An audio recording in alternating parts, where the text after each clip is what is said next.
विश्वभरबाट dcnepal.com हेरेर बस्नुभएका सम्पूर्ण दर्शक महानुभावहरूलाई म अर्जुन दालको अंगालोभरिको माया अनि हातमा भएका सबै औँला जोडी हार्दिक नमस्कार। दर्शक महानुभावहरू, प्रवासमा रहेका चासो र चिन्ताहरूलाई नेपालमा रहेका सूचना, जानकारी र मनोरञ्जनसँग जोड्नका लागि सञ्चालित यो कार्यक्रम द ब्रिज टकमा यहाँहरूलाई म हार्दिक स्वागत गर्दै आजका हाम्रा कार्यक्रमका अतिथिलाई म निमन्त्रणा गर्न चाहन्छु। आजको हाम्रो कार्यक्रमका अतिथि हुनुहुन्छ नेपालका सम्माननीय प्रधानमन्त्री केपी शर्मा ओलीका परराष्ट्र सल्लाहकार डाक्टर राजन भट्टराई। डाक्टर साहब, यहाँ म कार्यक्रममा यहाँलाई म हार्दिक स्वागत गर्न चाहन्छु। डाक्टर साहब,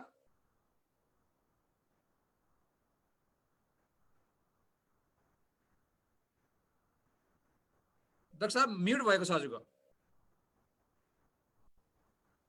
धोका भइरहेछ। ठिकै छ, अब आवाज आएको छ। मैले कार्यक्रममा यहाँलाई स्वागत गरिसकेँ। हस्, नमस्कार। नमस्कार सबै यो टेलिभिजन हेरेर बसिरहनु भएका दर्शकहरूप्रति काठमाडौँबाट मेरो नमस्कार छ। शुभ बिहानी पनि छ। डाक्टर साहब, अब विषयमा फटाफट प्रयास गरौँ। हामीलाई प्रविधिले पनि अलिकति त्यति साथ दिइरहेको छैन। आज परराष्ट्र मन्त्रीले भर्खरै भारतको भ्रमण गरेर आउनु भएको छ। त्यो भ्रमणलाई कति उपलब्धिमूलक यहाँले लिनुभयो र त्यहाँ बुदागत के विषयमा छलफल भए अलिकति हाम्रा दर्शकहरूलाई बुझ्ने गरी बताइदिनुहोस् न।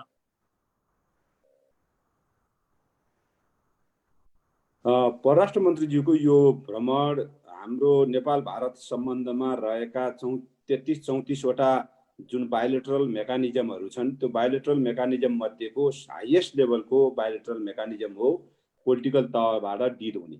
र यो धेरै अगाडि बनेको भए तापनि यसको नियमित बैठक बस्न सकेको थिएन। सन् 2015बाट यसको नियमित बैठक बस्ने एउटा अभ्यास हामीले अगाडि बढायौँ, सन् 2014बाट। र यो अभ्यास अन्तर्गत अहिले 6औं बैठकका लागि प्रधानमन्त्री परराष्ट्र मन्त्री भारतको भ्रमणमा जानुभएको थियो। गत वर्ष 2020मा हुनुपर्ने बैठक यो, किनभने यो वार्षिक रूपमा हुने बैठक हो।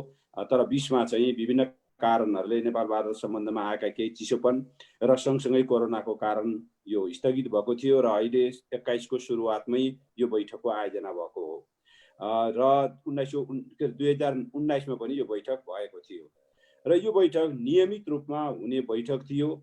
2020मै हुनु पर्थ्यो, 21मा भएको छ।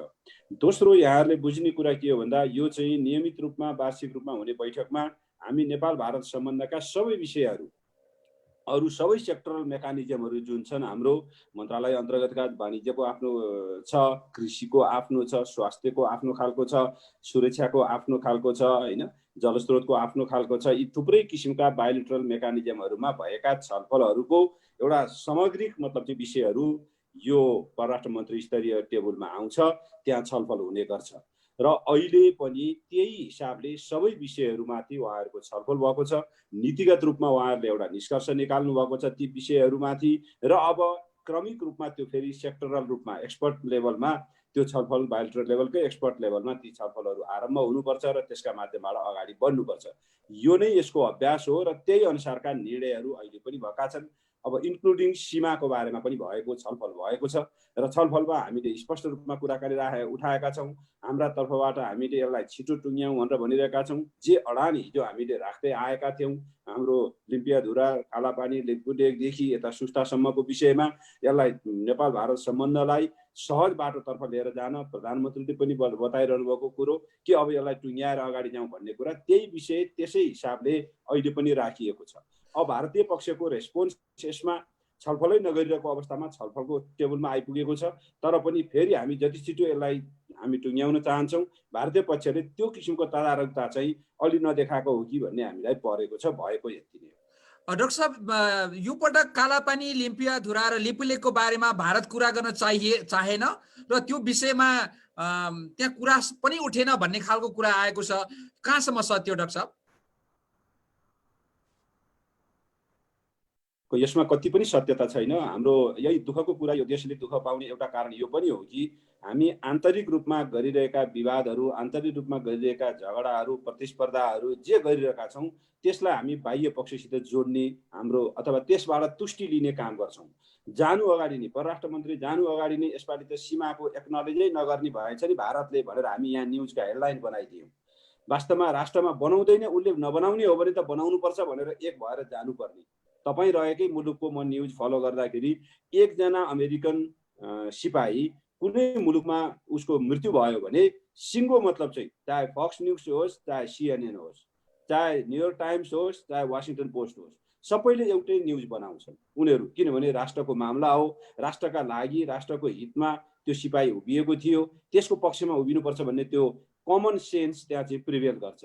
तर दुःखको कुरा भन्नुपर्छ, यत्रो मुलुकको यत्रो राष्ट्रियता सम्बन्धी एजेन्डामा हाम्रा यहाँ चाहिँ तुष्टि मेट्ने गरी समाचारका हेडलाइन बनाइन्छन्। त्यसो हुँदा त्यस्तो भएको होइन। म एउटा कुरा यहाँलाई के प्रश्न पार्न चाहन्छु भने हामीले हाम्रा तर्फबाट स्पष्ट कुरा राख्यौँ, सीमा सम्बन्धी एजेन्डामा छलफल पनि भयो। कुरा मात्रै के हो भन्दाखेरि त्यसले निष्कर्ष प्राप्त गर्न सकेन। त्यो अहिले तत्काल निष्कर्ष प्राप्त गर्छ भन्ने हाम्रो ठुलो अपेक्षा पनि थिएन। यसलाई टेबलमा ल्याएर छलफललाई अगाडि बढाउनुपर्छ। यो विषय गम्भीर विषय छ, संवादका माध्यमबाटै टुङ्ग्याउनुपर्छ। र हाम्रो पक्ष के हो भने हामीसित रहेका प्रमाणहरू, हामीसित रहेका दस्तावेजले हामी यसलाई हाम्रो हो भन्ने कुराका लागि छिटो टुङ्ग्याएर अगाडि जान तयार छौँ। अब उहाँहरूको पक्ष त्यसमा तयार हुनुपर्छ भन्ने हाम्रो मान्यता हो। त्यो मान्यता र उहाँहरूको मान्यताका बिचमा रहेको ग्याप मात्रै हो अब टेबलमा आएको छ। यसलाई छलफलका क्रममा निरन्तर अगाडि बढाएर लिएर जानुपर्छ। भारतीय प्रधानमन्त्रीले भेट गर्न नमान्नुको कारण अथवा त्यो कार्यतालिका तय नहुनुमा चाहिँ भारतले अझै पनि नेपाललाई प्राथमिकतामा नराखेको जस्तो देखिँदैन डाक्टर साहब? अब कि काम चलाउ सरकार भनेको कारणले अलिकति उसले खास प्राथमिकता नराखेको हुन सक्छ? के लाग्छ यहाँलाई? यसको कारण उनीहरूले के हुन सक्छ मैले अब त्यसमा जान मिलेन म, किनभने औपचारिक रूपमा उनीहरूले केही पनि बोलेका छैनन् यस विषयमा। खालि हामीलाई अहिले समय उपलब्ध भएन मात्रै भनेको छन्। तर हाम्रो तर्फको भनाइ के हो भने हामी उहाँहरूले जुन किसिमको व्यवहार यहाँ खोज्नुहुन्छ, स्वाभाविक रूपमा एउटा सार्वभौम मुलुकले अर्को मुलुकमा जाने प्रतिनिधिले पनि त्यो व्यवहार खोज्छ भन्ने कुरा भारतले बुझ्नुपर्छ। उहाँहरू यहाँ आउँदाखेरि जसरी हाम्रो प्रधानमन्त्रीसँग, राष्ट्रपतिसँग, अरू नेताहरूसित भेटघाटका लागि अपेक्षा राख्नुहुन्छ, हामी त्यस अनुसारको व्यवहार गर्छौँ। त्यो किसिमको अपेक्षा, त्यो किसिमको भेटघाटको कुरा हामीले पनि राख्छौँ। दुईटा सार्वभौम मुलुकका बिचको पारस्परिक समानताका आधारमा, एउटा पारस्परिक मतलब चाहिँ सम्मानका आधारमा स्थापित गरिने र त्यो किसिमको मित्रता हामीले चाहेका छौँ। हाम्रो प्रयास त्यसमा रह्यो। तर उहाँहरूले किन मतलब चाहिँ त्यो दिनु भएन, त्यो उहाँहरूले बुझ्ने कुरा हो। उहाँहरू किन त्यो भेटघाटलाई अस्वीकार गर्नुभयो र के कारण हो त्यो कुरा खुलाउनु भएको छैन। तर त्यो हामीलाई त्यति ठिक लागेको छैन। यहाँ नै संलग्न रहेको त्यो एपीजीको जुन प्रतिवेदन थियो त्यसको बारेमा पनि यो पटक केही कुरा उठ्छ र भारतले यो पटक लिन तयार रहन्छ भन्ने खालको नेपाली पक्षले आशा गरेको थियो। त्यहाँसम्म पनि पुग्न सकेन। त्यो बारेमा अलिकति बताइदिनुहोस् न डाक्टर साहबलाई केसम्म जानकारी छ र भारत त्यो बारेमा के चाहन्छ? इपीजीको बारेमा हामीले जुन 2018 देखि जब हामीले प्रतिवेदन तयार गरेर हामी बसेका छौँ, 8 जनाको सर्वसम्मत निर्णय छ। भारतीय पक्षको 4 जना, हामी 4 जना रहेर गरिएको निर्णय। त्यो निर्णयको कपीलाई पहिलो पटक भारतीय प्रधानमन्त्रीलाई बुझाउने, त्यसपछि 8 जना गएर त्यसपछि फेरि 8 जना काठमाडौँ आएर नेपालको प्रधानमन्त्रीलाई बुझाउने भन्ने हाम्रो सर्वसम्मत निर्णय हो। विषयका हिसाबले नि हामी सर्वसम्मतिमा पुगेको हो र प्रक्रिया कसरी जाने भन्ने कुरा पनि हामीले दुईटा पक्ष बसेर सर्वसम्मत निर्णय गरेका हौँ। यो निर्णयलाई कार्यान्वयन गरेर जाने कुरामा भारतीय पक्षबाट जुन हिचकिचाहट देखा परेको छ, यो किन उहाँहरूले यस्तो गरिरहनु भएको छ? एउटा मुलुक, दुईटा मुलुकका हाइएस्ट लेभलबाट तय गरिएको यो कमिटी हो, अर्थात् भारतीय प्रधानमन्त्री र नेपालको प्रधानमन्त्री, दुवैतर्फका प्रधानमन्त्रीले पहल गरेको यस्तो विषयमा भएका निर्णयहरूको कार्यान्वयनमा हुने ढिलाइले हामीले अरू खालका निर्णयहरूको कार्यान्वयनका बारेमा कति विश्वस्त हुन सक्छौँ भन्ने एउटा प्रश्न पनि उब्जाएको छ। हामीले भारतीय पक्षलाई भनेका छौँ, यो प्रतिवेदन उहाँहरूले बुझाउन अथवा लिनका लागि हिचकिचाहट गर्ने कुराले त अरू भएका सहमति पनि भारतले कार्यान्वयन गर्छ भन्ने विश्वास कसरी हामीले कायम राख्ने? एउटा यो त दुईटा मुलुकका बीचको विश्वासको सङ्कट उत्पन्न हुने स्थिति हुन्छ। त्यसो भएको हुनाले तपाईँहरूले फेरि यो प्रतिवेदन हामीले सरकारलाई बुझाउने हो, अब सरकारले त्यसलाई कार्यान्वयनको बाटोमा कसरी जाने भन्ने त उनीहरू बसेर निर्णय गर्न बाँकी नै रहन्छ त्यसपछि पनि। त्यस्तो अवस्थामा पनि भारतले यसमा आनाकानी गर्ने कुरा जुन गरेको छ यो चाहिँ नेपाल भारत सम्बन्धका लागि राम्रो हुँदैन, राम्रो छैन। यही भाषामा हामीले यसपालि पनि कुरा उठायौँ। उहाँहरूको एउटै कुरा के छ भने हामी लिँदैनौँ भन्दैनौँ, तर उपयुक्त समयमा हामी लिनेछौँ भन्ने मात्रै कुरा आएको छ। लिँदैनौँ भनेर उहाँहरूले आउटराइट रिजेक्ट गरेको स्थिति चाहिँ छैन। तर लिने भनेर मतलब चाहिँ 2 वर्षभन्दा 2.5 वर्ष भइसक्यो हामीले प्रतिवेदन तयार गरेको, तर पनि उहाँहरूले त्यसमा गरिरहनु भएको छ। अहिलेको यसको स्ट्याटस यही नै हो। ठिक छ डाक्टर साहब, अब यो बारेमा यतिमै टुङ्ग्यौँ, अलि धेरै विषयमा जान मन लागेको छ। अर्को एउटा डाक्टर साहब परराष्ट्रविद पनि हुनुहुन्छ अनि परराष्ट्र मामलाको सल्लाहकार पनि हुन्छ। भर्खरै एकजना भारतीय पत्रकार चाहिँ नेपालमा आएर प्रधानमन्त्रीको अन्तर्वार्ता लिनुभयो, जसले प्रधानमन्त्रीको बारेमा अत्यन्त तुच्छ शैलीले योभन्दा अगाडि उनले चाहिँ बोलिसकेका थिए। उनले त्यहाँ आइसके पछाडि जुन एउटा राष्ट्रवादको अर्को एउटा उचाइ देखायो प्रधानमन्त्रीको, सँगसँगै अरू थप घटनाक्रम पनि देखिसके पछाडि त्यहाँ सेटिङ छ, त्यहाँ यो चाहिँ एउटा पुरा प्रक्रियासँग त्यहाँ ल्याइएको छ भन्ने खालका कुरा आए, जसले गर्दा जुन एउटा राष्ट्रवादी एउटा छवि बनेको चाहिँ प्रधानमन्त्रीको थियो त्यो फेरि धुलमुलाउने विषय बन्यो। यतिखेर यहाँ परराष्ट्रविद पनि भएको हुनाले र परराष्ट्र सल्लाहकार भएको हुनाले त्यहाँ खास भएको चाहिँ के हो डाक्टर साहब? यो प्रधानमन्त्रीलाई बचाउट गर्ने ढङ्गले भन्दा पनि एउटा सर्वसाधारण जनताले चाहिँ एउटा राखेको गुनासो, चासो र बुझाइलाई कसरी सम्बोधन गरिदिनुहुन्छ? म यहाँसित के विनम्रतापूर्वक अनुरोध गर्छु भने मैले जे भन्छु त्यहाँ भएकै कुरा भन्छु, त्योभन्दा अरू हिसाबबाट मेरो प्रस्तुति हुँदैन। प्रधानमन्त्रीले जे गर्नुभएको छ त्यो यथार्थ हो, त्यहाँभन्दा त्यसलाई ढाँट्नुपर्ने केही पनि कुरो छैन। ऊ जी न्युजको पत्रकार थियो। नेपाल आउनका लागि, नेपालभित्र भारतीयहरूलाई घुम्नका लागि कुनै भिसा चाहिँदैन र यहाँ आएर कहाँ जानुपर्छ, के गर्नुपर्छ भन्ने कुरा इन्डियनहरूले तपाईँ हामीले भन्दा बढी गर्ने गर्छन्। त्यो विगतदेखिको अभ्यास हो। प्रधानमन्त्रीसँग उसले समय मागेको थियो। प्रधानमन्त्रीले साँझको 4 बजेको समय दिनुभयो। टेलिभिजन अन्तर्वार्ता भयो, अन्तर्वार्ता आइसकेको छ। प्रधानमन्त्रीले के भन्नुभयो, सेटिङ छ। आफ्नो राष्ट्रका बारेमा बोल्दा आफ्नो मुलुकका एजेन्डाहरूलाई के गरौँ प्रधानमन्त्रीले भन्नेतिर हाम्रो ध्यान छैन। कसलाई दियो, कुन व्यक्ति, कस्तो व्यक्तिका लागि, अनि त्यो व्यक्तिको अनुहार कस्तो थियो, त्यसको हावभाव कस्तो थियो, त्यसले के बोल्छ भन्ने आधारमा हामीले मूल्याङ्कन गर्छौँ।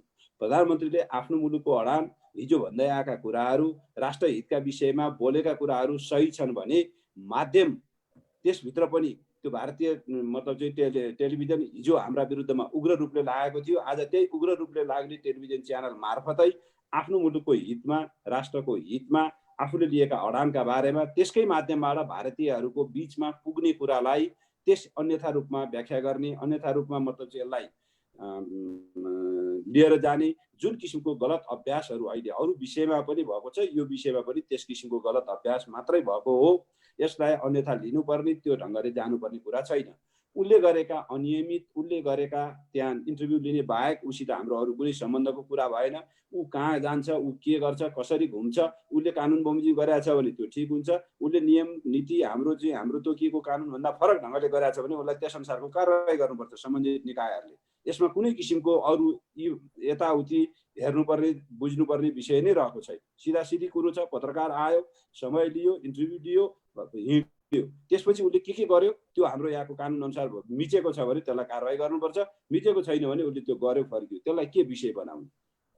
प्रधानमन्त्रीले सम्बोधन गर्दा बोलेका कुराहरू चाहिँ के हुन् भन्ने तर्फ चाहिँ हाम्रो फोकस भएर अलिकति प्रधानमन्त्रीले सही कुरा बोलो, अब त फेरि प्रधानमन्त्री सही कुरा बोलेपछि त यस्तो भयो कि भन्ने त्यो अत्यन्त यहाँ एक किसिमको सिन्डिकेट छ। केही मतलब चाहिँ सम्पादकहरू पनि र केही पत्रकारहरूका बिचमा रहेको त्यो अत्यन्त कुण्ठाग्रस्त भावना र सही कुरालाई पनि सही भन्न नसक्ने एउटा अब मानसिकता, म चाहिँ उहाँहरूमा रहेको त्यो मानसिकतालाई को अभिव्यक्ति मात्रै हो। त्योभन्दा बाहेक अरू केही पनि होइन। तपाईँको डिसी नेपालका बारेमा तपाईँलाई व्यक्तिगत रूपमा मन पर्ने नपर्ने थुप्रै मान्छे हुन सक्छन्। आज आएर मैले तपाईँको अगाडि बोलिरहँदा डिसी नेपालको गोपालसित, अर्जुनसित गएर किन बोलिस् भनेर कसैले भनेको कुराको मैले केही जवाफ दिन मिल्छ र त्यो किन बोल्दिनँ? मैले डिसी नेपाल चलाउनु भएको छ, अर्जुनजीले मलाई प्रयत्न गर्नुभयो, मैले हुन्छ भने त्यहाँभन्दा बाहेक त तपाईँको र मेरो केही पनि छैन अरू। अब तपाईँका मेरो अरू बनाउनका लागि अरू कुरा कसैले गर्छ भने त्यसप्रति मतलब चाहिँ के गर्न सकिन्छ र? त्यसप्रति दया मात्रै गर्नु। शङ्कास्पद विषयहरू कसरी आउँछन् भने र प्रमुख आउनुभयो, त्यहाँबाट सेना प्रमुख आउनुभयो, बिचबिचमा कुराकानीहरू भए र अहिले पार्टी विभाजनसम्मको स्थिति आउँदाखेरि भारतले बारम्बार नेपालका कम्युनिस्टहरूलाई विभाजनमा राख्ने र एउटा चलखेल गर्ने ठाउँ बनाउनु छ भनेर तपाईँहरू पक्ष विपक्ष आउँदा यहाँले नभने पनि यहाँका नेताहरूले समय समयमा कहिले पक्षमा आउँदा कहिले विपक्षमा आउँदा दोहोऱ्याउने गर्नुभएको छ, भन्ने गर्नुभएको छ। अनि यो घटनाक्रमले पनि कम्युनिस्ट विभाजन हुनुपर्ने, सरकारको अहिले अब संसद चाहिँ विघटन हुनुपर्ने, यी आदि घटनाक्रममा यिनीहरू कहीँ न कहीँ जोडिएर आएका छन् कि भनेर आशंका गर्ने ठाउँ जनताहरूले पाए र त्यो ठाउँ नेताहरूले समय समयमा दिएको हुनाले यी प्रश्न उब्जेका हुन्। डाक्टर साहब, म तपाईँलाई के भन्छु भने विगतमा हामी जब अप्ठ्यारो अवस्थामा थियौँ, हाम्रो मुलुक अप्ठ्यारो अवस्थामा पर्दा हाम्रा छिमेकीहरूले विभिन्न हिसाबले आफ्नो भूमिका बढाएकै हो नेपालमा। त्यो बढाउने कुराको श्रृङ्खला लामो छ, म अहिले त्यता धेरै जान चाहन्न। त्यो लामो श्रृङ्खलाबाट खास गरी संविधान बनाउने ठाउँमा आइसकेपछि, संविधान बनाउने कुराको अगुवाई वर्तमान प्रधानमन्त्रीले लिइसकेपछि त्यस यताका घटनाक्रम तपाईँहरूले हेर्नुभयो भने त्यसमा कहीँ कतै पनि हामीले तलमाथि गरेको पाउनुहुन्न। त्यस यताका अर्थात् केपी ओली नेतृत्वमा आएर उहाँले आफ्ना काम अगाडि बढाउँदा, चाहे भारतसितको सम्बन्धको कुरा होस्, चाहे राष्ट्रियताका मामलामा लिएका अडानका कुराहरू हुन्, चाहे अरू मित्र राष्ट्रहरूसितका सम्बन्धका कुरा हुन्, चाहे अन्य मित्र राष्ट्रहरूसितका सन्दर्भमा दिइने अभिव्यक्तिकै कुराहरू हुन्, त्यसमा असङ्गतिहरू, त्यसमा तलमाथि परेको तपाईँहरूले कहीँ कतै पाउनुभयो भने त्यो कुरा मलाई भन्नुहोला, अथवा मसित तपाईँहरूले प्रश्न राख्न मिल्छ। होइन, नभएका बेलामा अरू कसैले गरेका आधारमा त्यो कुराहरू अहिले हामीले त्यसको जिम्मा लिने स्थिति छैन। हिजो तलमाथि हुने गरेको थियो, त्यसका आधारमा मान्छेमा आशंका परेर अहिले पनि त्यही भएको छ कि भन्नका लागि विगत 6-7 वर्षलाई एकचोटि निरन्तर रूपमा हामीले हेरौँ घटनाक्रमलाई। एउटा दोस्रो कुरा म यहाँलाई के आग्रह गर्न चाहन्छु भनेर भन्दाखेरि, हामीले हिजो नक्सा प्रकाशित गऱ्यौँ। हामीले नक्सा प्रकाशित गरिसकेपछि संवादहीनताको एउटा स्थिति गयो, भारतले संवाद गर्न मानिरहेको थिएन।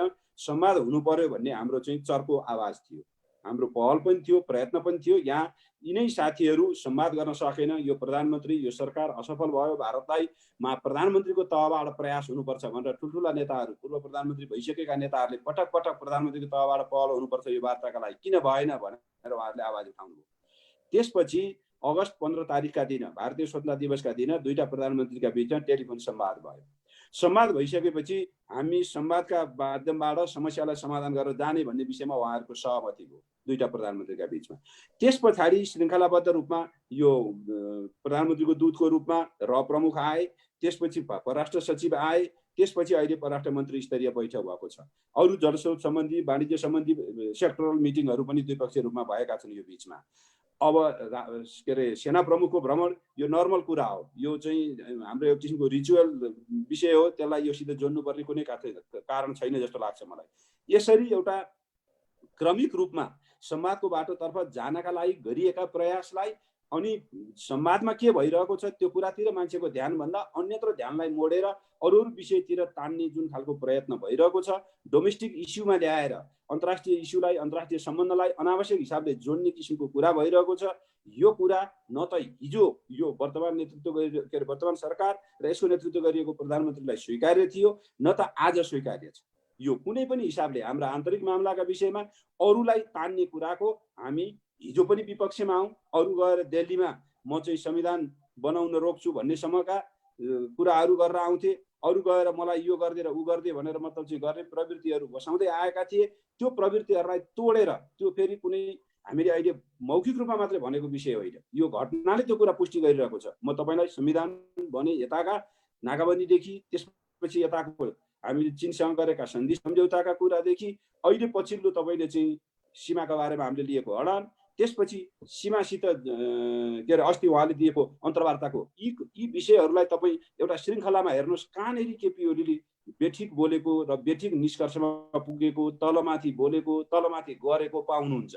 यो घटनाबाट तपाईँहरूले अथवा यसरी श्रृङ्खलामा विषयलाई बुझ्दाखेरि तलमाथि भएछ भने त्यसको जिम्मेवारी प्रधानमन्त्रीले पनि लिनुपर्छ, म प्रधानमन्त्रीको सल्लाहकार भएको हिसाबले पनि लिनुपर्छ। डाक्टर साहब, मैले यहाँ उठाउन खोजेको कुरा, म यसलाई यहाँ धेरै तन्काउन चाहन्न, यहाँभन्दा धेरै तन्काउन चाहन्न। छोटकरीमा यहाँहरूले देखे जस्तो, भने जस्तो, सुने जस्तो, सुनाए जस्तो सजिलो हुँदैन भनेर जनताहरू सशङ्कित छन्। डाक्टर साहब, मैले उठाउन खोजेको विषय हो, यहाँले प्रश्न राख्नु भएको छ, जे यहाँको ठाउँबाट जे देख्नु भएको छ, जे भएको छ त्यही राखिरहनु भएको हुनसक्छ। तर जनताहरूको बुझाइमा चाहिँ यहाँ चल्केल हुँदैछ, यहाँ बदमासी हुँदैछ र एकपछि अर्का जनतामाथि, नेपाली जनतामाथि धोका भइरहेको छ भन्ने खालका जनताका आवाजलाई मैले यहाँसम्म सम्बोधन गर्न कोसिस गरेको थिएँ। डाक्टर साहब, म अब त्यो प्रसङ्गलाई पन्साउँदै अर्को एउटा, डाक्टर साहब के भन्नु लाग्नुभयो? छैन जानुहोस् अहिले यो 10 लाख थान चाहिँ कोभिड विरुद्ध भ्याक्सिन चाहिँ भारतले दिएको छ। त्यसको लागि भारतलाई नेपालका प्रधानमन्त्रीले धन्यवाद ज्ञापन गरिसक्नु भएको छ, स्वास्थ्य मन्त्रीले ज्ञापन गरिसक्नु भएको छ। तर त्यो कता कता यो नितान्त आधारहीन तर्क पनि हुनसक्छ, आधारहीन प्रश्न हुन पनि सक्छ। यद्यपि म डाक्टर साहबसँग उठाउन चाहन्छु, त्यो प्रयोगको लागि नेपालमा पठाएको भ्याक्सिन हो र त्यो कता कता शङ्कामा छ भनेर केही मिडियाहरूले केही विषय उठाउने गरेका छन्। डाक्टर साहब, यो एउटा जिज्ञासा हो, यसलाई यहाँको बुझाइबाट अलिकति क्लियर पारिदिनुहोस् न हाम्रा दर्शकहरूमा कृपया। हामीलाई त्यस्तो लाग्दैन। हामीलाई नै दिएको भ्याक्सिन उसले अरू छिमेकी मुलुकहरूलाई पनि दिएको छ। बङ्गलादेशलाई दिएको छ, भुटानलाई दिएको छ, मल्दिभ्सलाई दिएको छ, नेपाललाई दिएको छ, श्रीलङ्कालाई दिएको छ। त्यस कारणले गर्दा त्यस किसिमको आशंकामा हामी नजाउँ। त्यो चाहिँ उहाँहरूले टेस्ट गरेर आफ्नै मुलुकमा पनि प्रयोग भइरहेको छ। त्यसो भए हुनाले यसलाई यही हिसाबले बुझ्दा उपयुक्त होला। अब अर्को एउटा प्रसङ्ग यहाँसँग जोड्न मन लाग्यो। अब यही कोरोनाकै विषय उठिहाल्यो। डाक्टर साहब, अहिले आज मात्रै प्रधानमन्त्रीको मैले वक्तव्य सुनेको थिएँ, हेर्दै जाऊ त्यो आजको जुलुस त सामान्य हो, 23 गते योभन्दा भयङ्कर ठुलो जुलुस निक्लिँदैछ भन्नुभएको थियो प्रधानमन्त्रीले। यो जुलुस यहाँहरूले जसरी निकाल्दै हुनुहुन्छ, जनताहरूलाई बाटोमा ल्याउँदै हुनुहुन्छ, म कोभिडसँग जोडिएर भन्दैछु, कोभिडले त सामान्य बुझाइमा भन्छ मास्क लगाउनुपर्छ, डिस्टेन्समा बस्नुपर्छ भन्छ। तपाईँ नेताहरू, समग्र सबै अभियन्ताहरू पनि बाटोमा आएर कुनै डिस्टेन्स छैन, कसैले मास्क लगाउनु भएको छैन। यो त भयङ्कर ठुलो राष्ट्रिय सङ्कटको कुरा होइन डाक्टर साहब? यहाँलाई कस्तो लाग्छ? यो एकपछि अर्को बाटामा मान्छे लाने प्रतिस्पर्धा र रोग बढाउने, अनि यसलाई कति किन सामान्य रूपमा लिएको होला डाक्टर साहब? मैले नबुझेको कुरा यसमा अब हाम्रो सन्दर्भमा चाहिँ कोभिडको स्थिति के भइरहेको छ अहिले भनेर भन्दाखेरि 98% रिकभरी भएको छ र त्यो सङ्क्रमितहरूको सङ्ख्या पनि क्रमिक रूपमा घटिरहेको छ। यहाँले डाटाहरू हेर्नुभयो भने त्यो पाउनुहुन्छ। अब यसको कारण के होला भन्ने एउटा प्रश्न। यद्यपि हामीले हाम्रो जीवनलाई सहज बनाइसकेका छौँ, सामान्य जनजीवन बनिसकेको छ, सामान्यतया मान्छेहरू अहिले मास्क लगाएर हिँडेका छन्, तर त्यो त्यति धेरै हिजोको जस्तो मतलब चाहिँ डिस्टेन्स मेन्टेन गरेर त्यो खालको नर्मल लाइफमा पनि त्यो कुरा छैन। वर्किङ प्लेसमा पनि अहिले त्यो किसिमको स्थिति छैन नेपालमा। अब यसको कारण के होला भन्ने बारेमा चाहिँ अब यो विज्ञहरूले नै बढी भन्ने विषय हो। म यो विषयको चाहिँ धेरै जान्दिनँ। तर अब सामान्यतया मान्छेहरूको जेनरल बुझाइमा चाहिँ के छ भने हाम्रो खानाको प्याटर्न जुन छ, हाम्रो लाइफको जुन प्याटर्न छ, त्यो प्याटर्नसित यो भाइरस चाहिँ हिजो पनि सायद एक्जिस्ट थियो कि त्यसलाई चाहिँ नेपालीहरू अब हाम्रो यो खालको कुराले चाहिँ अलिकति रेसिस्ट बढाएर आएको हो कि। किनभने मृत्यु सङ्ख्यालाई तपाईँले हेर्नुभयो भने पनि र रिकभरी मतलब चाहिँ उसलाई हेर्नुभयो भने पनि र अहिले पछिल्लो सङ्क्रमितहरूको सङ्ख्यालाई हेर्नुभयो भने पनि हामी चाहिँ क्रमिक रूपमा सुरक्षिततर्फ गएका छौँ। यद्यपि भोलि अर्को घटना घटेछ, अरू नै किसिमको भाइरसको भेराइन्ट आएछ, त्यसले चाहिँ मतलब अर्को दुःख दिएछ भने त म भन्न सक्दिनँ। अहिलेको अवस्था चाहिँ त्यस्तो देखिएको छ। अब यसका कारणहरू अरू पनि हुन सक्छन्। त्यो एउटा यसको मध्ये एउटा कारण चाहिँ डाक्टर साहब, मैले बुझे अनुसार, सुने अनुसार मान्छेहरू टेस्ट गर्न नै जाँदैनन्, टेस्ट गर्नै महँगो छ र मान्छेहरू घरमै आफ्ना पीडा बोकेर बिराम बोकेर घरमा बसिरहेका छन् र टेस्ट गर्न गयो भनेदेखि त्यसले थप अरू समस्या ल्याउने र आर्थिक भार पनि बढ्ने हुनाले मान्छेहरू टेस्ट नै नगरेको हुनाले अहिले कम देखिएको भन्ने खालको कुरा सही होइन? अत्यन्त गलत हो त्यो। किनभने टेस्ट सबै फ्री छ। अहिले हामीले करिब देशका 68वटा ल्याबहरूमा टेस्टको चाहिँ व्यवस्था गरेका छौँ। मान्छेहरू हिजो बरु सुरुका अवस्थामा जति बेला हामीले एउटा पनि ल्याब थिएन, टेस्ट गर्नको लागि सुरुमा हामी हङकङ पठाउनु पर्ने अवस्थामा थियौँ। त्यति बेला अप्ठ्यारो थियो। अनि प्राइभेट क्लिनिकहरूले पनि अलिकति चर्को पैसा लिइरहेका थिए। त्यो बेला अप्ठ्यारो अवस्था थियो। अहिले त सरकारकै तहबाट 68-70वटा ठाउँमा यसको चाहिँ व्यवस्थापन छ र जुनसुकै ठाउँमा पनि टेस्ट गर्न जान सकिने स्वाब टेस्टको लागि उपलब्धता छ र त्यसको पैसा पनि लाग्दैन। डाक्टर साहब, अब यहाँको नेकपाभित्र प्रवेश गरौँ छोटकरीमा। अब म धेरै समय यहाँको लिन चाहन्न। नेकपाभित्र प्रवेश गरेर कुरा गर्नुपर्दाखेरि अहिले जसरी नेकपा विभाजन भयो, अब तपाईँहरू चुनावमा जान तयारी गर्दै हुनुहुन्छ, चुनावको घोषणा पनि भइसकेको छ। यद्यपि सर्वोच्चमा यो मुद्दा यथास्थितिमा छ, त्यसले निर्णय दिन बाँकी छ। तर प्रधानमन्त्रीले ठोकुवाका साथ भन्नुभएको छ चुनाव हुन्छ 17 र 27 का लागि तयार हुनुहोस् भनेर। यो बेला नेकपा आफ्ना जनता सामु, आफ्ना सदस्यहरू सामु, भोटर्सहरू सामु कुनै असजिलो नमानिकन, कुनै लाज नमानिकन फेरि हामी भोट माग्न आयौँ है भनेर यो 2.5 वर्षमा फर्केर जान कतिको सजिलो महसुस हुन्छ। अनि तपाईँ जस्तो एउटा बौद्धिक नेतालाई त अझ एउटा इमानको कुरा हुन्छ, जनतासँग बोलेका विषयका कुरा हुन्छन्। अरू सामान्य नेताहरूलाई त नेता भन्ने बित्तिकै अलिक फरक दृष्टिकोण बनिसक्यो। बौद्धिक नेताहरूलाई चाहिँ यस्तो कुराले कतिको घोच्दो रहेछ डाक्टर साहब? यो असहज अवस्था नआउनु पर्थ्यो। यो अवस्था आउने कुरा दुःखद कुरा हो र यो कुनै अरू कारणले आएको छैन। निश्चित नेताहरूको पदको महत्त्वाकांक्षा, पदप्रतिको लालसा जुन देखियो त्यो कुनै राजनीतिक कारण छैन, यसमा वैचारिक कारण छैन। हो, हिजो हामीले जनतालाई दिएको वचन, हामीलाई मत दिनुहोस्, 5 वर्ष स्थायी सरकार दिन्छौँ भनेर मत मागे हो। म आफै पनि उम्मेदवार थिएँ। हामीले त्यो भनेका कुराहरू नै हो र त्यसका आधारमा जनताले हामीलाई विश्वास गरेका हुन्। त्यो जनताले हामीलाई गरेको विश्वासमाथि केही नेताहरूबाट बेइमानी भएको छ। अब केही नेताबाट बेइमानी जे भएको छ त्यो कुरा जस्ताको तस्तै जनताको बिचमा नराखिदिने हो भने त के भयो भने तपाईँले अघि भने जस्तै उही चामलमा घुन पनि मिसिएको जस्तो स्थिति एउटा बन्ने भयो। त्यसो भएको हुनाले हामीले को सही को गलत जनताले नै छुट्याइदिनु पर्यो। जनताले भनिदिनु पर्यो कि यो बिचमा त गलत थिइस् भने ठिक छ, प्रधानमन्त्रीसित रहेका हामीहरू गलत थियौँ भने जनताले त्यो सजाय दिएको कुरालाई हामीले स्वीकार्नुपर्छ। सहज रूपमा लोकतन्त्रको एउटा ब्युटी त्यो पनि हो, अर्थात् डेमोक्रेसीको ब्युटी मध्येको एउटा कुरा मलाई त्यो लाग्छ।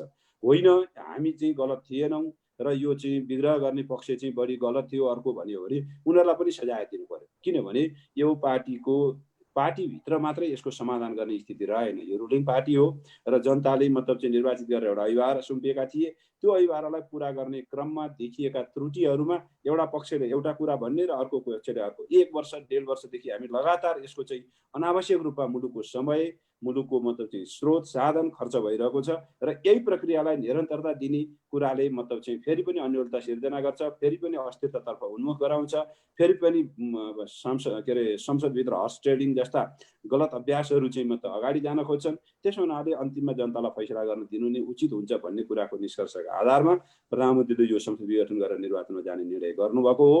अब जनताले हामीलाई बेठिक ठानेछन् भने हामीले त्यसलाई स्वीकार्नुपर्छ। यसमा कुनै बिना हिचकिचाहट। जनताले अर्कोलाई ठानेछन् भने उनीहरू बेठिक रहेछन् भनेर त्यसको निष्कर्ष निस्किन्छ। यसभन्दा अर्को बाटो हामीसित छैन। डाक्टर साहबलाई मैले एउटा अलिकति कुर्र प्रश्न गर्ने मैले प्रयास गरेँ। यहाँहरू प्रजातन्त्रलाई विश्वास गर्ने, जनमतको विश्वास गर्ने भएको हुनाले जनतासँग जान तयार हुनुहुन्छ। तपाईँको पार्टी नेताले त्यो उद्घोष गरिसक्नु भएको छ। के पार्टीभित्र रहेको प्रजातन्त्र चाहिँ यहाँहरू स्वीकार्नुहुन्न? पार्टीभित्र चाहिँ बहुमत अल्पमतको खास अर्थ हुँदैन? तपाईँहरूको विधानको पार्टी विधान केही अर्थ हुँदैन डाक्टर साहब? पार्टीभित्रको विधान अत्यन्त धेरै अर्थ हुन्छ। हामीले अब निर्णय गर्दा हामीले गर्दा होस् या मतलब चाहिँ निर्वाचन आयोगले गर्दा होस्, हाम्रा बारेमा निर्णय गर्दा हाम्रो पार्टीको अहिलेको एक्जिस्टिङ विधानमै टेकेर गर्ने हो। हाम्रो पार्टीको अहिलेको विधानको व्यवस्था के हो भनेर भन्दाखेरि हिजो हामीले एकीकरण गरेपछि बनाएको विधानमा कुनै पनि निर्णय प्रस्तावहरू लानु छ कमिटीका बैठकमा भने महासचिवले अध्यक्ष 2टाको परामर्श गरेर लाने भन्ने व्यवस्था छ। बैठक बोलाउने हो भने कुनै पनि बैठक बोलाउनका लागि महासचिवले अध्यक्षसित परामर्श गरेर बैठक बोलाउने भनेर भनिएको छ। त्यसो हुँदा बैठक बोलाउने कुराको आधिकारिकता कोसँग छ भन्ने कुरालाई हामीले हेर्नुपर्छ। तपाईँलाई म एउटा विषय भनौँ, संसदमा हामी बस्छौँ, संसदीय हलभित्र सबै सांसद छिरिसकेपछि पनि बैठक प्रारम्भ हुँदैन जति बेलासम्म सभामुख आएर बैठक आरम्भ भयो भनेर भनिँदैन। त्यो किन सभामुख आएर आरम्भ भयो भनिरहनु पर्यो र? बहुमत छ, सदस्य जम्मा भइसकेका थिए, बैठक सुरु भयो भनेर कसैले भनिदिएर चलाएर मतलब चाहिँ निर्णयमा पुगे भइहाल्थ्यो नि। तर त्यसलाई मानिँदैन, कानुनी मतलब त्यसो वैधता प्राप्त गर्दैन। इजलासमा तपाईँ न्यायाधीशले फैसला इजलासमै बसेर दिनुपर्छ। बाहिर बसेर न्यायाधीशले फैसला दिँदाखेरि अरू बाटोमा सडकमा आएर दिएको फैसलालाई हामी न्यायाधीशले दिए भनेर मान्छौँ र? मान्दैनौँ नि। इजलासमा बसेर दिएकोलाई मात्रै मान्छौँ। यही कुरा तपाईँको चाहिँ पार्टीको विधि विधानमा पनि लागू हुन्छ। हामी बैठक कहाँबाट बसियो भन्दा हामी महासचिवले बोलाउनु भयो, वर्तमान अध्यक्ष पहिलो अध्यक्षले बैठक भन्नुभयो, त्यसपछि बैठक बसेका र त्यसले गरेका निर्णयलाई मान्यता दिनुपर्छ र त्यो बाटोतर्फ जानुपर्छ भन्ने एउटा कुरा। दोस्रो, यसकारणले पनि यो स्थापित छ हाम्रै पार्टीभित्र। यहाँलाई थाहा होला, मङ्सिर 22 गते मैले नेपाली डेट भने सायद त्यो डिसेम्बरको पहिलो हप्ता या दोस्रो हप्ताको सुरुको कुरो, 5 जना नेताहरू आउनुभयो हाम्रो सचिवालयका 9 जना मध्येको 5 जना, प्रचण्डदेखि नारायण काजीसम्म आएर पहिलो अध्यक्षलाई निवेदन गर्नुभयो कि बैठक बोलाइदिनुहोस्। सचिवालयको बैठक। अब उहाँहरू 9 जनामा 5 जना हुनुहुन्थ्यो, बहुमत थियो, उहाँहरूले चाहेर बैठक बसेर निर्णय गरे भए भइहाल्थ्यो नि। किन केपी ओलीकोमा आइरहनु पर्ने स्थिति थियो र? त्यो उहाँहरू किन पार्टी त्यो विभाजन बन्यो? गर्न चाहनुहुन्थ्यो नि त, तपाईँहरूसँग सहमतिमा जान प्रयास गरिनु भएको थियो। होइन, सहमतिका लागि जान मैले तपाईँलाई खालि बैठकको विधिको विषयमा यो कुरा गरिरहेको छु। त्यो सहमतिका कुरा त अरू म तपाईँलाई थप त्यो विषयमा त म जाउँला, राजनीति विषयमा उहाँहरूले के गर्नुभयो, सहमति खोज्नुभयो कि साँच्चै नै विग्रहमा जान खोज्नुभयो भन्ने विषयमा म फेरि आउँदा, यो विधिको विषयमा मैले भन्न खोजेँ। आएर केपी ओलीलाई नै अनुरोध गरेर बैठक बस भनेर भन्नुपर्ने कारण के रह्यो? त्यो कारण के रह्यो भन्दा त्यो बैठक बोलाउने कुराको चाहिँ आधिकारिकता त्यस बेला मात्रै हुन्छ जति बेला महासचिवले अध्यक्षसित परामर्श गरेर बैठक बोलाउँछ। त्यो उहाँहरूले पनि स्वीकारेको कुरा हो। त्यस कारणले बहुमतको कुरा अथवा निर्णयको कुरा के भन्दा हाम्रो विधानमाथि टेकेर अहिले हामी हिँड्ने हो भने उहाँहरूले भनिरहेको बहुमतको त्यसको चाहिँ कुरा रहँदैन भन्ने कुरा हो। अब तपाईँले अहिले भनेको विषय मलाई अलिकति बोल्न दिनुहुन्छ भने म भनिहाल्छु। हजुर, यो बिचमा पार्टी विभाजन उहाँहरूले चाहनु भयो कि होइन भन्ने कुरा यहाँलाई मैले भन्छु। तपाईँले सुरुमै पनि भन्नुभयो नेकपालाई लाज हुँदैन, 5 वर्षलाई निर्वाचित गर्न दिएको, प्रधानमन्त्री चुनेर पठाएको, अहिले फेरि निर्वाचनमा जान भनेर तपाईँहरू जस्ता साथीहरूले प्रश्न उठाइरहनु भएको छ। यो प्रश्न उठाउनु अगाडि त के हेर्नु पर्यो भने प्रधानमन्त्री हटाउने अभ्यासमा उहाँहरू जुन बाटोतर्फ लागिरहनु भयो यो बिच कुनै पनि हिसाबले प्रचण्डलाई प्रधानमन्त्री नभई नहुने, त्यो आफ्नो पार्टीभित्रको संसदीय दलभित्रको बहुमत खोजेर पनि होइन, आफूभित्र रहेका केही साथीहरूलाई त्यसतर्फ मतलब चाहिँ विभिन्न उचित अनुचित प्रभावमा पारेर अनि त्यसभन्दा बाहेक विपक्षीसित मिलेर आफ्नै पार्टीका प्रधानमन्त्रीका विरुद्धमा अविश्वासको प्रस्तावमा विशेष संसद बोलाएर अविश्वासको प्रस्ताव लिएर जाने कुराले पार्टी विभाजनका लागि कारक हो कि उहाँहरूले बैठक बोलाउन खोजेर एकचोटि गएर मतलब चाहिँ अनुरोध गरेका कुराले 2.5 वर्ष पछाडि त उहाँले दिन्छु भनेकै थियो नि, फेरि किन लोभ गरेको त? प्रधानमन्त्रीले छोड्दै गए पनि त हुन्थ्यो नि। 2.5 वर्ष, सुन्नुहोस्, 2.5 वर्ष पछाडिको त उहाँ आफैले प्रस्ताव राखेर फिर्ता लिनुभएको हो गत वर्ष।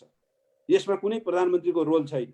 प्रधानमन्त्रीले मङ्सिर 4 गते निर्णय गर्नु अगाडि प्रचण्डले आफैले आएर भइहाल्यो, जनताको जो अभिमत मैले बुझेँ, स्थायी सरकार 5 वर्षका लागि तपाईँलाई नै वास्तवमा तपाईँ नैकै अगुवाईमा हामी चुनावमा गएको हो, त्यसो भएको हुनाले तपाईँका लागि मतलब चाहिँ यो गरेको हो भनेर त उहाँले स्वीकारेको कुरा हो। उहाँले जुन दिन स्वीकार्नुभयो, स्वीकारेको दिनदेखि फेरि अविश्वासको प्रस्ताव लाने दिनको बिचसम्ममा प्रधानमन्त्री केपी ओलीले उहाँप्रति र उहाँका अन्य साथीहरूप्रति गरेका गतिविधिहरू उचित थिए त? त्यसो भए त्यस कारणले नै यो केही न केही भएको हुनुपर्छ। के चाहिँ गतिविधि जस्तो तपाईँलाई मैले अब तपाईँको आज टेलिभिजनमा समय छैन भनेर मैले त्यो व्याख्या गर्न नगएको। तपाईँलाई ल मङ्सिर 4 गते हामीले दुईटा निर्णय भए। मूलतः सरकार केपी ओलीले चलाउने, मूलतः पार्टी मतलब चाहिँ प्रचण्डले चलाउने, कार्यकारी प्रमुख प्रचण्ड हुने भन्ने हामीले निर्णय गर्यौँ। त्यस पछाडि पार्टीका बैठकहरू प्रचण्डले आफूले नेतृत्व गरेर अगाडि बढाउन सुरु गर्नुभयो। तर कुन चाहिँ पार्टीका गतिविधि अगाडि बढे? न त हाम्रो पार्टी एकीकरणको प्रक्रियालाई टुङ्ग्याइयो, न त महाधिवेशनको तयारीमा कुनै कामहरू भए, न त पार्टी सङ्गठनका तलका गतिविधिहरूलाई अगाडि बढ्न दियो। स्थानीय कमिटीहरू बन्ने कुराहरू भए, जिल्ला कमिटीहरू बन्ने, प्रदेशका कमिटीहरू बन्ने, कुनै किसिमका म आफै अध्यक्ष रहेको कमिटीको पूर्णता दिनुहोस् भन्दा हामीले 1.5 वर्षदेखि अनुनय विनय गरिरहेका छौँ। त्यो कुराप्रति उहाँहरूको ध्यान गएन। हरेक चोटिका बैठकहरूमा वामदेवलाई के बनाउने अनि वामदेवलाई यो किन त्यो बनाउने भन्दा वामदेव 5 जना 9 जनामा 5 जना वामदेवलाई हाम्रो पक्षमा ल्याउनु पर्छ। त्यसभन्दा उहाँलाई कहिले प्रतिनिधि सभामा लाने, त्यो पनि हुँदैन, राष्ट्रिय सभा लाने, त्यो पनि हुँदैन, मनोनित गर्ने, अनि उहाँलाई उप प्रधानमन्त्री अर्को बनाउनु पर्छ भनेर प्लिड गर्ने। त्यो किन गरियो भन्दा प्रकारेण प्रधानमन्त्रीका विरुद्धमा वामदेव उभिनुहुनेछ अनि त्यसपछि प्रचण्डलाई प्रधानमन्त्री सहयोग गर्नुहुनेछ भन्ने उहाँहरूको चाहिँ अभ्यास। त्यही भएको होइन र? स्थायी कमिटी सर्वसम्मत निर्णय गर्यो भदौ 26 गते, सर्वसम्मत निर्णयलाई पालना गर्छु भनेर प्रधानमन्त्रीले लजाउँ। अब त्यसबाट पनि पुनर्पुष्टि हामीले के गर्यौँ भन्दा 5 वर्षको सरकारको नेतृत्व प्रधानमन्त्रीले गर्ने र पार्टीको चाहिँ कार्यकारी प्रमुख भएर प्रचण्डले चलाउने भन्ने सहमति भयो। सर्वसम्मत निर्णय भयो स्थायी कमिटीको कार्यदलको प्रतिवेदनमाथि छलफल भएर। त्यो सर्वसम्मत भएको निर्णयलाई कार्यान्वयनमा लैजानलाई सरकार पुनर्गठन गर्छु भन्दाखेरि प्रचण्डले अहिले नगर, यो नगर, यसो गर, उसो गर भनेर अड्काएर राखिरहने। सामान्य किसिमको एउटा के अरे नियुक्तिका कुराहरू आउँदाखेरि विवाद झिक्ने, आफूले सहमति गरेर भित्र बोलेको छ, हुन्छ भनेको छ, बाहिर आएर अर्को कुरा बोलेको छ। राष्ट्रपतिका गएर भित्र गएर एउटा सहमति गरेको छ, बाहिर आएर मैले त्यो गरेकै होइन भनेर भनेको छ। यो खालका नौटङ्की र यो खालका कुराहरू तपाईँले अब धेरै श्रृङ्खला छन् यस्तो जोडी। अनि अचानक रूपमा प्रधानमन्त्रीमाथि सङ्गीन आरोप लगाएर, त्यो पनि फौजदारी किसिमका आरोपहरू लगाएर जुन प्रस्ताव भनेर एकपक्षीय रूपमा, तपाईँलाई अर्को पनि म भनौँ, हाम्रो विधानले त्यसरी एकपक्षीय रूपमा एजेन्डाभित्र अर्को अध्यक्षलाई सहमति नै नलिकन प्रस्ताव ल्याउनै पाइँदैन। जबरजस्ती त्यस्ता प्रस्ताव लिएर आएर अनि यो हामी 5 जना मिलेर लेखेको हो, यसलाई माने मान, नमाने तँलाई यसमाथि चार्जसिट लगाएर हटाउँछौँ यो कहाँसम्मको मतलब चाहिँ जायज कुरा हो?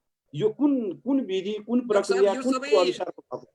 धन्यवाद यहाँको समयको लागि। त्यो सबै कुरा बुझ्ने जिम्मेवारी, छानबिन गर्ने जिम्मेवारी र त्यसलाई स्वीकार्ने अथवा अस्वीकार गर्ने जिम्मेवारी जनताहरूलाई नै, तपाईँका पार्टीका कार्यकर्ताहरूलाई छोडिदिउँ। एउटा मलाई डाक्टर साहबलाई सोध्न त्यही मन भएर लागेको, मैले जनतामा जाने कुरालाई मतलब चाहिँ अहिले उचित हो भनेर भनेको। यस कारणले पनि जनताले नै फैसला गरिदिउन् भन्ने हो हाम्रो। त्यहाँ बिचमा थुप्रै कुराहरू छन्। म त्यो विषयमा धेरै तर्क वितर्क गर्न चाहन्न डाक्टर साहबसँग। मलाई अर्को एउटा बुझ्न मन लागेको डाक्टर साहब, अहिले पार्टी विभाजन त लगभग भयो नै, औपचारिक रूपमा भएको छैन, तर जुन बेला तपाईँहरूको विधान लेखिएको थियो, विधान लेखिएको बेला भएका केन्द्रीय कमिटीका 40% मान्छेहरू विभाजन भयो भने र संसदीय दलको 40% गयो भनेदेखि पार्टी विभाजन हुनेवाला थियो। तपाईँहरूले संसद विभाजन त विघटन गरिदिइहाल्नु भयो। केन्द्रीय कमिटीको 40%, त्यो बेलाको 40% भनेको विधानले उल्लेख गरेको मैले सुनेको छु, बुझेको छु। तपाईँहरू 100 जना बसेर अरू 1000 जना थपेर 1100 पुर्याउनु भयो। त्यो बेलाको भन्ने हुन्छ कि तपाईँहरूलाई मन परेको बेलाको केन्द्रीय समिति भन्ने हुन्छ? खास के हुन्छ डाक्टर साहब, यो अधिक बताइदिनुहोस् न। यस्तो हुन्छ। यसमा म यहाँलाई प्रश्न भनिदिउँ। हाम्रो केन्द्रीय कमिटी भनेको मनोनयन गरिएको केन्द्रीय कमिटी हो। एकीकरणमा केपी ओलीले हामीलाई नेकपा एमाले तर्फकालाई मनोनयन गरे हो र मतलब चाहिँ एकीकरणमा प्रचण्डले प्रचण्डका पक्षकालाई मनोनयन गरेर बनाइएको केन्द्रीय कमिटी हो। यो केन्द्रीय कमिटी अब हामीले मनोनयन गरेको यस्तो सङ्ख्या रह्यो भनेर 441 सङ्ख्या केपी ओलीले निर्वाचन आयोगमा चिठी लेखेर दिएर त्यसलाई वैधता भएको हो। मैले त्यही कुरा गरेको। निर्वाचन आयोगमा त्यस पछाडिका सबै मतलब चाहिँ पत्राचारहरू केपी ओली अध्यक्ष भएका हिसाबले उहाँले गर्नुभएको छ। त्यसो हुँदा पछिल्लो कालमा उहाँले जुन थप्नुभयो त्यो थपेको वैधता र तपाईँले 2075 साल जेठ 3 गते थपेको वैधताका बिचमा कानुनी हिसाबले व्याख्या गर्दा कुनै पनि फरक छैन। अब तपाईँले राजनीतिक रूपमा मलाई व्याख्या गर्न खोज्नुभयो भने राजनीतिक रूपमा किन त्यसो गरियो भन्नुभयो भने राजनीतिक रूपमा किन गरियो भन्दा पार्टीभित्र विग्रह आउन लाग्यो हुनाले त्यसलाई रोक्न गरियो भनेर भन्छु म। तर कानुनी मैले राजनीतिक कुरा गरेको छैन डाक्टर साहब, अहिले कानुनी कुरा गर्न खोजेको मैले।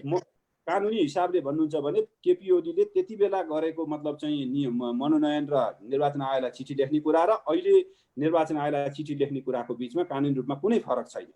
यो बिचमा निर्वाचन आयोगसित चाहे उपचुनावको मतलब चाहिँ टिकट दिने कुरामा होस्, चाहे राष्ट्रिय सभाको इभन नारायण काजी लगायतकाहरू उम्मेदवार हुँदाखेरि टिकट दिने कुरा होस्, त्यहाँ केपी ओलीले सिग्नेचर गरेर निर्वाचन आयोगमा पेश गरेको हो।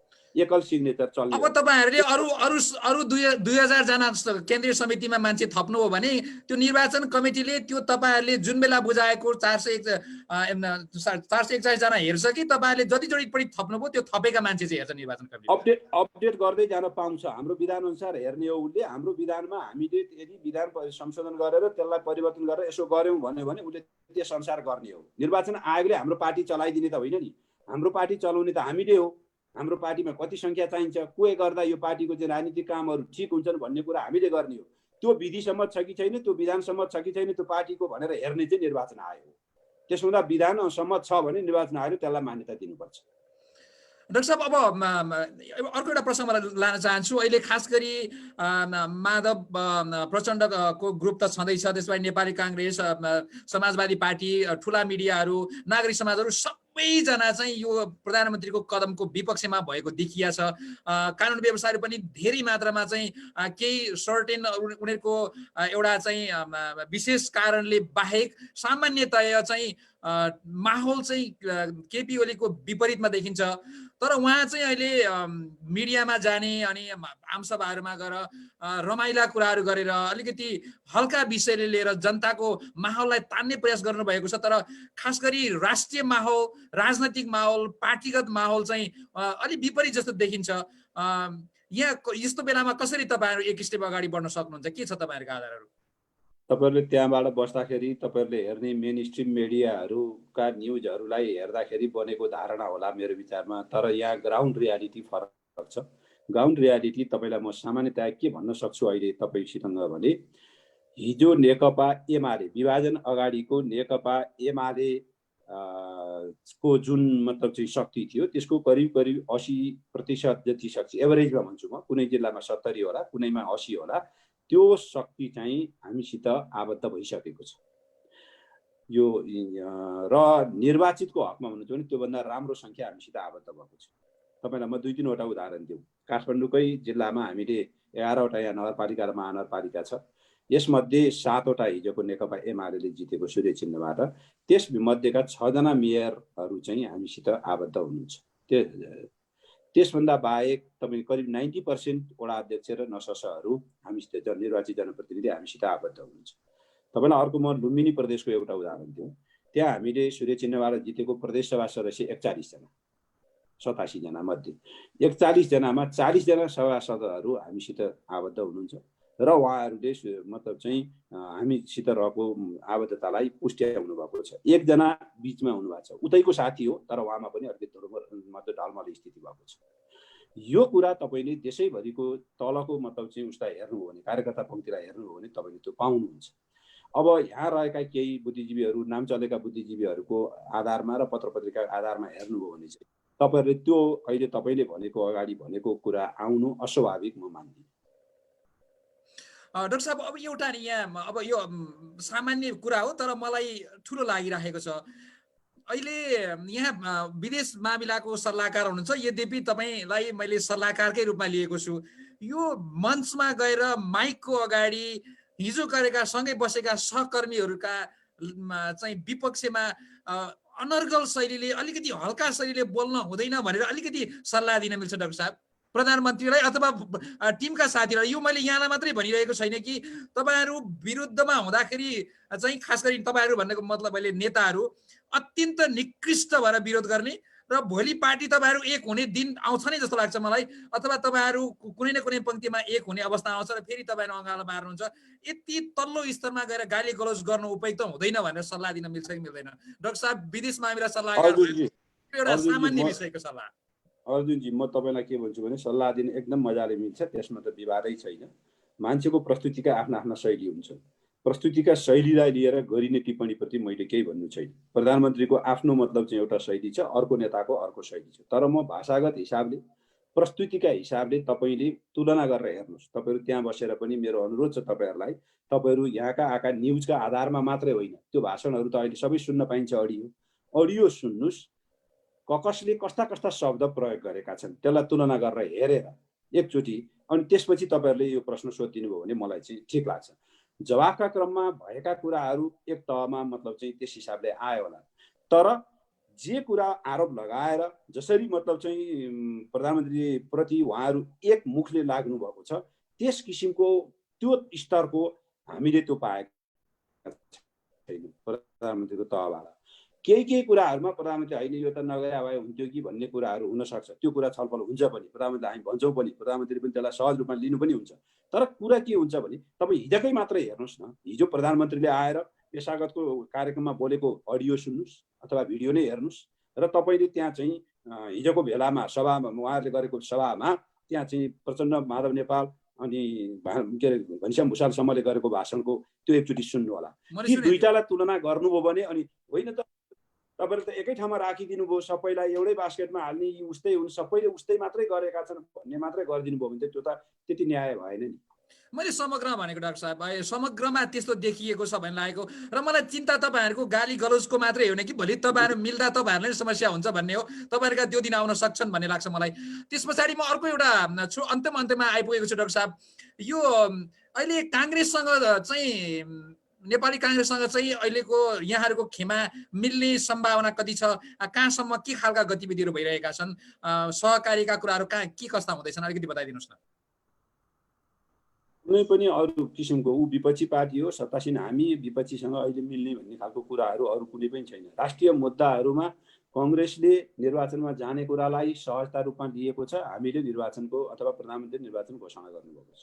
त्यस हिसाबले एजेन्डाहरूमा कङ्ग्रेस र हाम्रो बिचमा अलिकति नजिक भाव हुनसक्छ। अब मान्छेलाई के लाग्छ भने के अरे अरूले मैले बोकेको एजेन्डा काङ्ग्रेसले बोकिदिनुपर्छ भन्ने अरूलाई लाग्न सक्छ।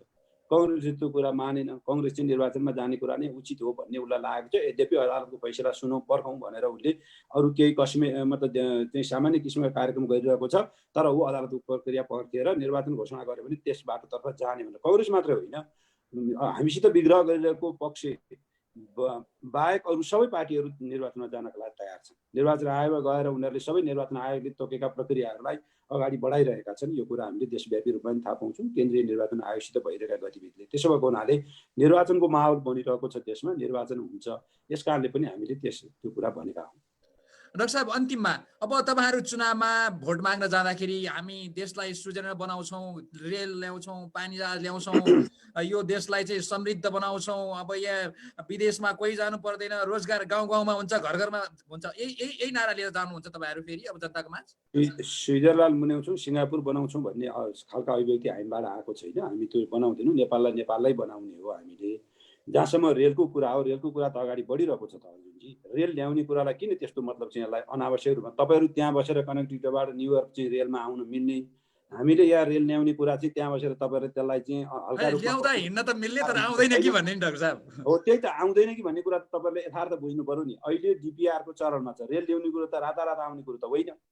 डिपिआरको चरणमा छ। हामीले प्रिलिमिनरी डिपिआरको रिपोर्ट सकारात्मक आएको छ, चिनिया पक्षले सम्पन्न गरेको छ। अब फुल फ्लेजको डिपिआरको काम अगाडि बढ्नु पर्थ्यो, कोरोनाले अलिकति रोकिएको छ, त्यो अगाडि बढ्छ अब निकट भविष्यमा। भारतसँगको रेल तपाईँले चाहिँ हामीले तल्लो तराईका केही बेल्टमा चाहिँ आउन सुरु भइसकेको छ। अब काठमाडौँसम्म ल्याउनका लागि रक्सौलको पनि डिपिआरको चाहिँ अध्ययनको चरणमा छ। सर्वेको एक चरण सम्पन्न भएको छ। उनीहरूले डिटेल सर्वेमा गएका छन्। त्यो डिटेल सर्वे आएपछि उनीहरू पनि त्यो कामलाई तदारुकता दिइरहेका छन्। काठमाडौँदेखि पोखरा, पोखरादेखि लुम्बिनीसम्मको लागि चिनियाहरूले सैद्धान्तिक रूपमा सहमति जनाएका छन्। त्यो बनाउनका लागि त्यसको मोडालिटीको बारेमा प्रिलिमिनरी लेभलको छलफल चलिरहेको छ। त्यसो भएको हुनाले रेलवे अहिले ठिक छ 3 वर्षका बिचमा हामीले ल्याउन सकेनौँ भने पनि यो निरन्तर हो। अब रेलवे ल्याउने एजेन्डालाई जुनसुकै सरकार आए पनि बाहिर हुन सक्दैन। सबै सरकारले त्यसलाई प्राथमिकतामा राखेर त्यसलाई तपाईँ हाम्रै पालामा रेलमा चढ्ने, नेपालमै रेल चढ्न पाइने स्थिति बन्न सक्छ। दोस्रो कुरा, पानी जहाजकै सन्दर्भमा, पानी जहाजका सन्दर्भमा उपलब्धिपूर्ण काम भएका छ। उडाउनका लागि मान्छेले बाहिर बसेर जे गरे पनि यथार्थमा के भएको छ भनेर भन्ने कुरा खोतलियो भने त्यो बुझ्नुपर्छ। हामीले भारतसित यस्तो एउटा आधार तयार गरेका छौँ। भारतले पश्चिम बङ्गाल, बे अफ बङ्गालबाट तपाईँको चाहिँ गङ्गा नदी हुँदै बनारससम्मको भागमा चाहिँ उसले स्टिमरहरू चलाएर त्यो नदीमा समुद्रमा चल्ने तहकै जहाज होइन, त्योभन्दा सानो जहाज चलाउनका लागि उसले सबै पूर्वाधारहरू तयार गरेको छ। त्यो पूर्वाधारसित हामीले पनि प्रयोग गरेर पाउनुपर्छ भन्ने बारेमा हामीले सम्झौता गरिसकेका छौँ। त्यो पूर्वाधार तयार हुँदाखेरि तपाईँले विराटनगर ल्याउनु पर्ने सामान कलकत्ताबाट अहिले ल्याउँदा तपाईँ 600, 650, 700 किलोमिटरको चाहिँ दूरी पार गर्नुपर्छ भने भोलि तपाईँले त्यहाँबाट साहेबगञ्जसम्म, बे अफ बङ्गालबाट अथवा कलकत्ताबाट साहेबगञ्जसम्म आउँदाखेरि तपाईँले जम्मा 153 किलोमिटरमा तपाईँ विराटनगरमा चाहिँ सामान लिएर आउन सक्ने स्थितिमा हुनुहुन्छ।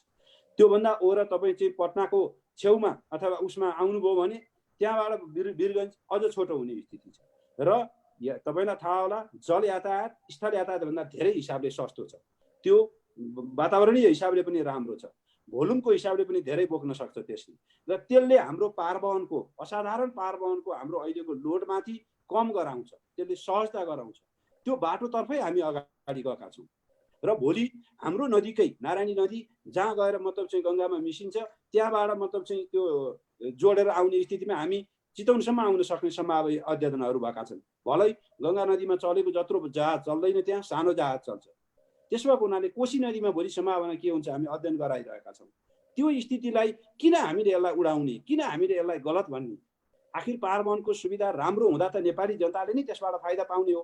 अहिले जुन कस्ट हामीले बेहोरिरहेका छौँ, सामान आयात गर्दाखेरि त्यसमा कम हुने हो, हामीले निर्यात गर्दा जति बेहोरिरहेका छौँ त्यो घट्ने कुरा हो।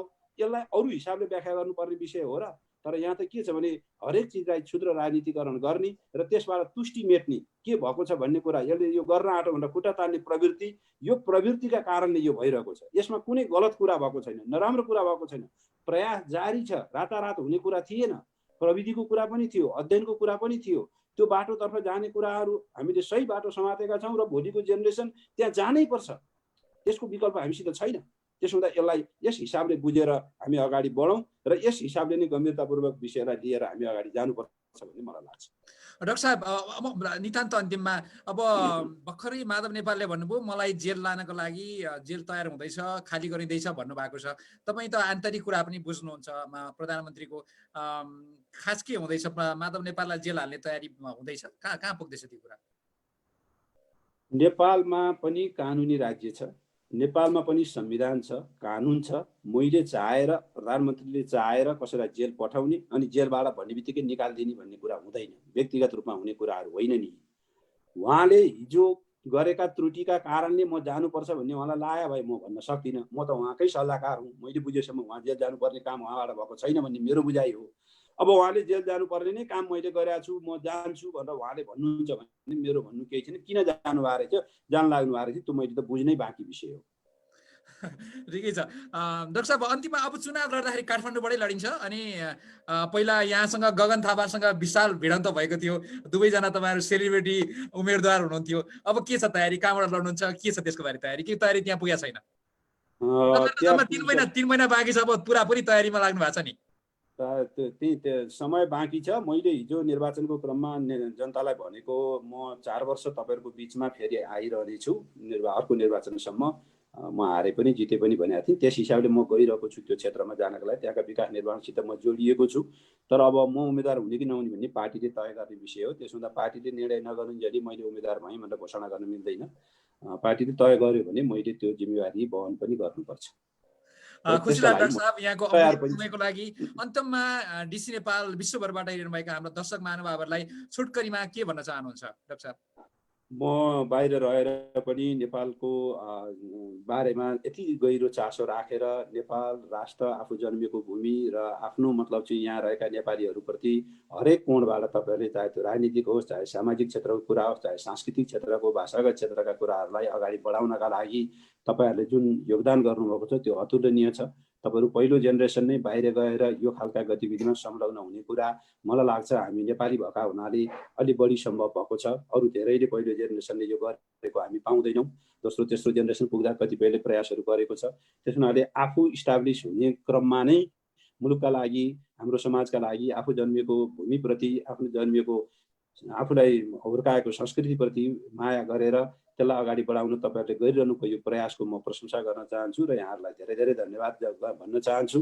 र सँगसँगै यो सुनेर बसिरहनुभएका आम जनसमुदायहरूलाई देशभित्र अहिले नहुनुपर्ने, अहिले हामी यो बाटोमा नहिँड्नुपर्ने बाटोमा बाध्यकारी हिसाबले हामी हिँड्नु परेको छ। यसबाट निराश होइन, यसबाट अरू किसिमका गतिविधिहरूमा होइन, हामी संविधानको प्रतिनिधि सभा मात्रै नभएको हो, बाँकी अरू राज्यका सबै अङ्गहरू यथावत छन्, तिनीहरूले काम गरिरहेका छन्, तिनीहरू अगाडि जान्छन्। प्रतिनिधि सभाको निर्वाचन भएपछि हामी प्रतिनिधि सभा नै पुनर्स्थापना गरेर फेरि मुलुक त्यही ट्र्याकमा अगाडि जान्छ र जनताले चुनेको पार्टी, जनताले चुनेको नेता हुने व्यवस्था हामीले ल्याएका हौँ।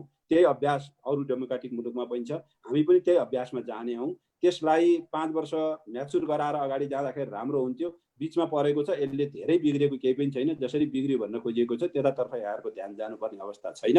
हामी यसलाई निर्वाचन समयमा गराएर फेरि प्रतिनिधि सभालाई पुनर्स्थापना गराएर जनताले चुनेको प्रधानमन्त्रीका माध्यमबाट राज्य अगाडि बढाएर लिएर जाने निष्कर्षमा पुगेका छौँ। यहाँहरूको सद्भाव रहोस्, शुभेच्छा रहोस्, यही कुरा भन्न चाहन्छु। हस्, धन्यवाद। मेरो पनि नमस्कार।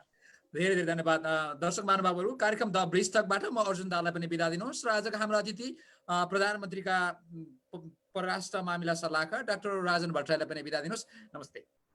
नमस्ते।